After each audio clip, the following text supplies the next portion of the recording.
Sudirman SIAP. Mari kita beri tepuk tangan yang meriah buat Jenderal Kasat. Silakan.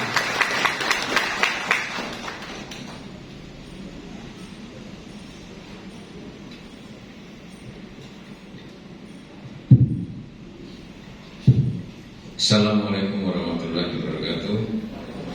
Selamat siang, salam sejahtera bagi kita sekalian. Shalom, Om Swastiastu, Namo Buddhaya, salam kebajikan, Rahayu. Yang saya hormati Biksu Arya Maitri, Kepala Wihara Ekayana Arama, Biksu Dharma Vimala, Ketua Yayasan Triana Vardhana Indonesia, para biksu, biksuni, anggota Sangha Agung Indonesia, para pengurus wihara Ekayana Arama dan segenap umat Buddha, Kasdam Jaya Jayakarta, Waster, Kadis Pinta, Dandim, Bapak-bapak dan ibu-ibu sekalian yang mohon maaf juga saya sebutkan satu persatu. Pertama-tama marilah kita panjatkan puji kepada Tuhan Yang Maha Kuasa, karena pada siang hari ini kita berkumpul dalam acara Temu Muka. Saya memang menyempatkan waktu. Kemarin saya ke PGI dan sebelum-sebelumnya saya sudah ke NU Muhammadiyah, tinggal saya ke Buddha, nanti ke Konghucu, kemudian ke Hindu. Bapak Ibu sekalian, sekitar 650 tahun yang lalu bahwa umat Hindu dan umat Buddha itu hidup berdampingan, sekalipun itu berbeda. Nah, sementara 650 tahun yang lalu di Eropa, Amerika masih ada perbudakan. Ya. Oleh karenanya nilai-nilai luhur budaya bangsa sebetulnya di era tersebut sudah mencerminkan keberagaman, kebersamaan sekalipun ada perbedaan. Kemudian dari sejarah perjalanan bangsa Indonesia dari masuknya agama Buddha, agama Hindu, Islam, Kristen dan sebagainya. Pada awal-awalnya memang kerajaan-kerajaan zaman Majapahit, Sriwijaya dan sebagainya, pemelukkan agama itu memang didasari keyakinan masing-masing. Kemudian terjadinya pergolakan, Belanda, Portugis datang ke Indonesia, kemudian terjadilah peperangan yang akhirnya penindasan dilakukan oleh kaum penjajah. Kurang lebih sekitar 350 tahun kita dijajah oleh Belanda, dan dengan politik adu dombanya maka dengan mudah menduduki ratusan tahun. Karena disitulah mulai diadu domba antara kelompok, agama, suku dan sebagainya.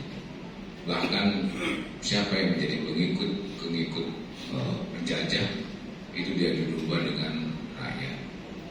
350 tahun itu tidak pernah kita merdeka. Namun mulai muncul Budi Utomo tahun 1908, itu yang disampaikan kebangkitan nasional. Artinya dari 1908 sampai 1945 itu hanya memerlukan waktu 37 tahun saja. Itu kemudian Indonesia ini merdeka. Artinya bahwa kemerdekaan itu bisa tercapai. Ya, Republik ini merdeka, bangsa ini merdeka sekalipun adanya perbedaan, ya, adanya perbedaan baik suku, agama, ras dan golongan.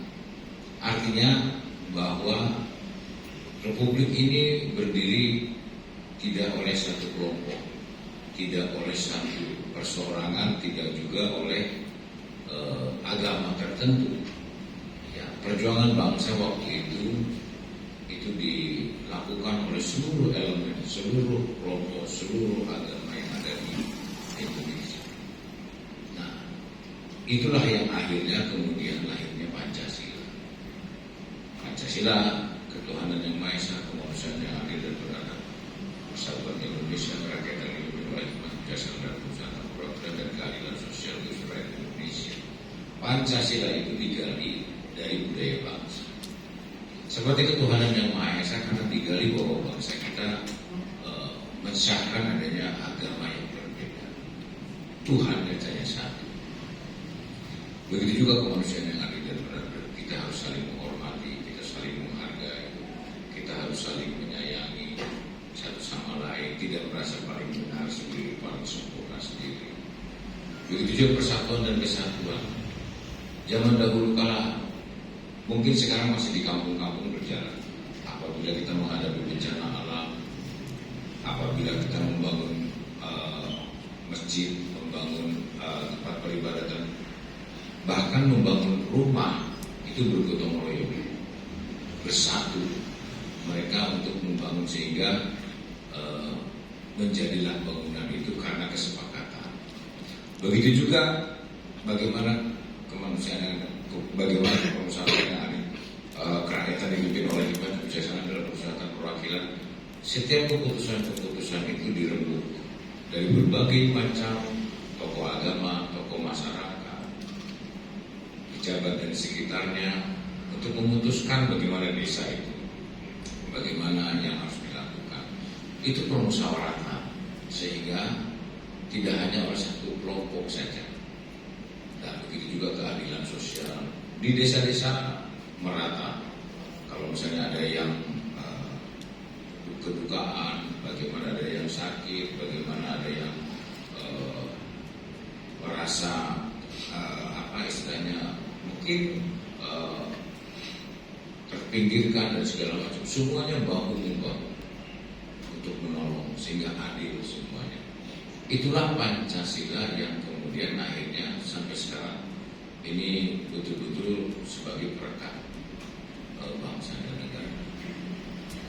Nah, tahun 1945 yang kemudian tanggal 1 Juni kemarin disahkan dan Pancasila itu ditetapkan sebagai hari lahir Pancasila, ini harus kita pegang teguh. Karena kalau tidak kita pegang teguh, maka sejarah pernah membuktikan pada tahun 48 ada PKI, ada Permesta, ada DITII dan sebagainya. Saat itu kita sering diadu domba, siapa pelaku sejarah sebetulnya, siapa sutradaranya PKI, siapa DITII dan sebagainya. Itu pasti ada sutradara yang memanfaatkan kelompok-kelompok internal yang ada di Indonesia dengan pengaruh-pengaruh eksternal. Pengaruh-pengaruh eksternal. Pengaruh-pengaruh eksternal itu ada yang mencoba-coba, memang sengaja mereka ingin persatuan dan kesatuan bangsa ini terpecah. Jiwa nasionalisme, jiwa idealisme bangsa Indonesia itu luar biasa. Ingat Bung Tomo tahun 1945 tanggal 10 November hanya berbekalkan bambu runcing itu melawan penjajah sekutu, walaupun diserang dari darat, laut, udara, tetapi mereka bisa berhasil untuk menghadapi penjajah, walaupun korban berjatuhan sampai 16.000 orang Indonesia meninggal dan 200.000 terjadi pengungsian, tetapi mereka tetap ingin berjuang memerdekakan bangsanya karena merasa sakit dan sebagainya. Bayangkan idealisme, nasionalisme ini luar biasa bangsa. Nah, kenapa bangsa kita ini setelah kalau kita menghadapi persoalan-persoalan eksternal atau ancaman-ancaman eksternal itu begitu bangkit. Salah satu contohnya saja, kalau kita nonton sepak bola antara Indonesia dengan Thailand, semua bangkit. Nonton di TV begitu menggeloranya semangat memenangkan pertandingan kesebelasan itu. Dan begitu juga kalau misalnya kita kemasukan gol, begitu semuanya merasakan sakit, merasakan penyesalan. Nah, kenapa? Kalau kita menghadapi ancaman-ancaman eksternal begitu kita, bagaimana sifat dan kita, ya, bagaimana pulau sebatik dan sebagainya, itu bangkit nasionalisme kita ini. Tetapi kenapa saat ini kita menghadapi ancaman-ancaman internal, kenapa kita tidak bangkit? Sekarang sudah mulai ada ancaman-ancaman internal. Bapak Ibu sekalian, tahun 48 ada PKI, ada Permesta, ada DITI, belum ada handphone, belum ada media sosial. Tetapi itu bisa terjadi. Sekarang pengguna HP saja, internet itu 179 juta orang. Bayangkan, 179 juta orang. Dan hampir setiap orang itu menggunakan internet 8 jam per hari. Informasi-informasi itu begitu cepat masuk. Ya, begitu pengaruh-pengaruh yang negatif dari luar khususnya, ini begitu cepat. Kita lihat negara Timur Tengah, Iran, Libya, Lebanon, Mesir, Afghanistan, Syria, Libya, hancur porak-poranda. Karena merasa kelompok ini, aliran ini merasa paling benar sendiri, sehingga halal hukumnya kalau bagi mereka untuk membunuh orang lain. Yang akhirnya terjadi konflik komunalistik. Siapa dalamnya? Yang jelas pasti ada pihak dari luar. Akhirnya sesama bangsa saling membunuh. Itu di daerah Timur Tengah yang satu daratan. Bagaimana di Indonesia yang 17.000 pulau? Sangat rentan sekali. Sangat rentan sekali. Untungnya kita masih punya Pancasila. Untungnya kita masih punya Pancasila. Oleh karena tidak kemudian akhirnya kita mengkultuskan salah satu kaum yang kemudian merasa paling beribadah sendiri, paling beriman sendiri, paling bertakwa sendiri, paling sempurna sendiri, orang lain bersama. Kita sudah digariskan oleh Tuhan bahwa kita punya agama masing-masing, kepercayaan masing-masing. Ya, agama itu kan hanya untuk kepentingan kita, bukan untuk kepentingan orang lain, untuk kepentingan kita kepada Yang Maha Kuasa. Ya, bukan kemudian akhirnya mengajari orang lain, belum tentu yang ngajari juga. Nah, fenomena saat ini di Republik ini sudah mulai. Ada yang mencoba mengganggu persatuan dan kesatuan bangsa. Ini yang perlu menjadi kewaspadaan kita. Kewaspadaan untuk setiap saat melihat, mencermati setiap informasi-informasi yang masuk di media sosial. Tidak segan-segan sudah saling menjatuhkan antara kelompok satu dengan yang lain, bahkan menjatuhkan pemerintah yang sah, menjelekkan pimpinan nasional, tidak segan-segan. Mungkin kita lihat di media-media asing, kita tidak ada orang yang berani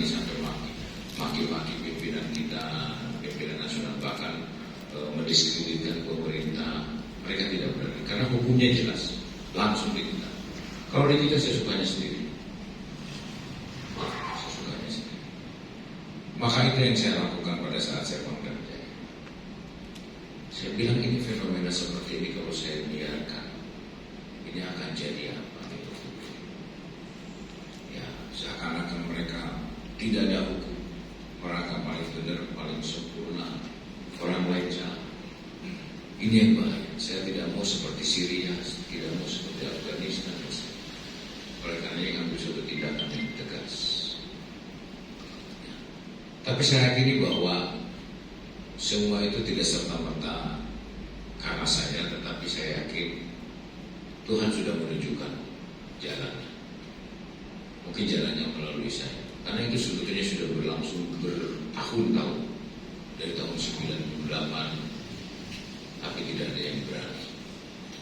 Ya, jalan Tuhan yang akhirnya sekarang kita hidup damai dan tenang.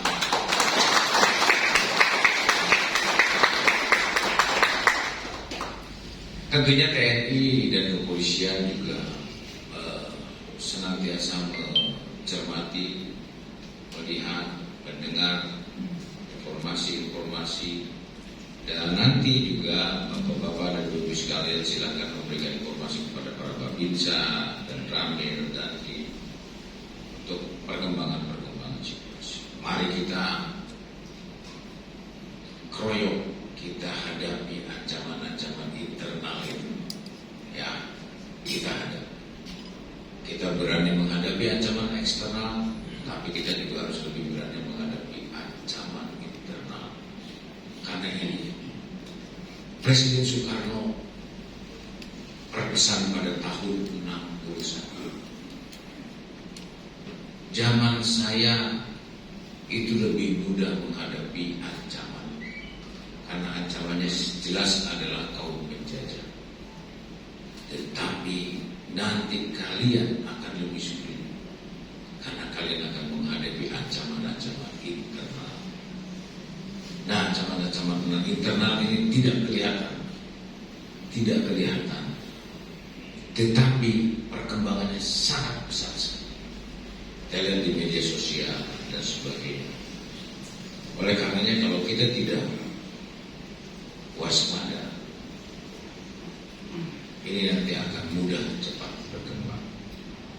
Bapak Ibu sekalian, bangsa ini merdeka tidak semudah memberikan telapak tangan, tapi karena cucuran air mata, darah yang mengalir, korban jiwa berjatuh. Itu para founding father kita, para pejuang kita, dan seluruh agama yang ada di Indonesia semuanya terlibat. Tidak merasa agama tertentu yang merasa paling berjuang sendiri, semuanya terlibat untuk memerdekakan bangsa ini. Oleh karenanya mari kita mengisi kemerdekaan ini.